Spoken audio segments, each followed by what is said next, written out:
semuanya, perkenalkan nama saya Dominika Nabala Bulan dengan NIM 858203405.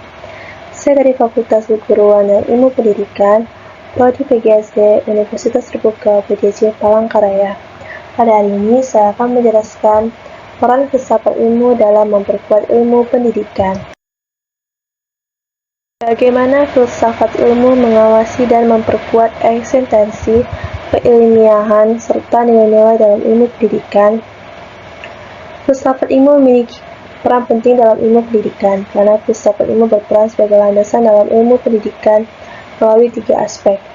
Yang pertama, ontologi, yaitu mempertanyakan hakikat dari pendidikan objek yang dipelajari serta realitas dalam dunia pendidikan. Yang kedua, ada epistemologi. Epistemologi yaitu mempelajari tentang pengetahuan pendidikan diperoleh serta metode apa yang digunakan dan kebenaran ilmiahnya. Yang ketiga, ada aksiologi. Aksiologi yaitu melakukan penilaian terhadap manfaat serta nilai-nilai yang terkandung dalam pendidikan, seperti etika, moral, dan tujuan pendidikan itu sendiri. Bagaimana pendidikan yang bermakna dan bernilai memperkuat perkembangan filsafat ilmu?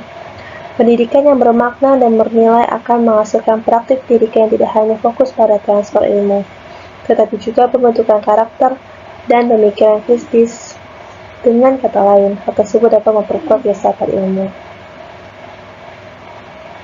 Mendorong refleksi terhadap tujuan pendidikan, mengembangkan pemikiran kritis terhadap teori dan praktik pendidikan, menjadikan pendidikan sebagai sarana pembentukan manusia yang utuh atau intelektual dan moral, sehingga pendidikan menjadi ruang aktualisasi dari konsep-konsep filsafat ilmu. Mengapa filsafat ilmu disebut sebagai pisau analisis, ontologi, epistemologi, aksiologi dalam membedah persoalan pendidikan? Alasan filsafat ilmu disebut sebagai pisau analisis karena mempelajari tentang masalah pendidikan secara mendalam dengan 3 pendekatan.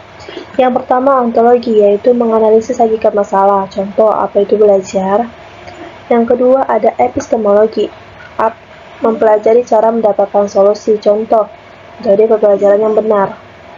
Dan yang terakhir yaitu adalah aksiologi, menilai dampak serta nilai-nilai dari solusi, contoh apakah belajar itu bermanfaat dan etis.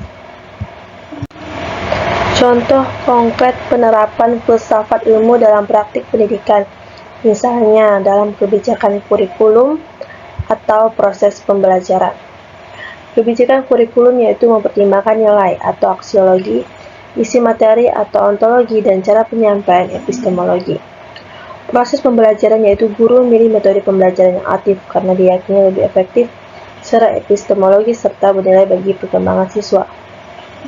Penilaian pendidikan yaitu dengan melakukan evaluasi tidak hanya mengukur kognitif tetapi juga sikap dan keterampilan sebagai bagian dari nilai pendidikan. Jadi, teman-teman, kesimpulan yang saya ambil dari presentasi saya yaitu filsafat ilmu memiliki peran penting dalam pendidikan sebagai dasar berpikir kritis, alat analisis, serta penentu arah dan nilai pendidikan agar lebih bermakna, ilmiah, dan bermanfaat bagi kehidupan kita sehari-hari. Sekian dari saya ucapkan terima kasih. See you, sampai berjumpa di video presentasi yang selanjutnya.